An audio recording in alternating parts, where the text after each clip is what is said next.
আপা গো আপা, কষ্টের কথা আর কি কব।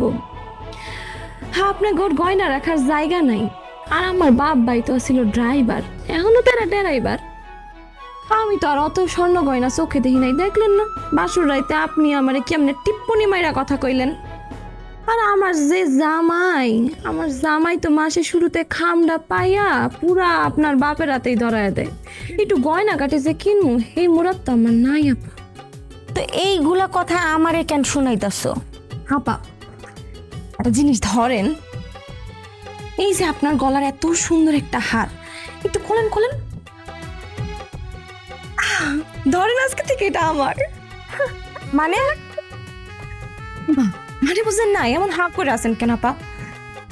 আমার বাপ ভাই তো গরিব, এত সুন্দর হার আমারে কখনো দিতে পারে নাই। আর আমার জামাই তো দিতে দিতে আমি তো শহীদ হয়ে যাবো। তো আমার একটা স্বাদ আহ্লাদ আছে না, আমার কতদিনের শখ আছিল এত সুন্দর একটা হার পরমু। দুলা ভাই তো আপনারা দেবেই। আর আজকে থেকে এটা আমার আপা। হ্যাঁ, তোমার মানে আমি কি তোমাকে দিছি নাকি? ও মা, আপনার দিতে হবে কেন? আপনি আমার বোনের মতো না, বোনের জিনিস বোন নেবে, এটা আবার দেওয়ার কি আছে? এটা আজকে থেকে আমার কাছে থাকবে, ঠিক আছে আপা?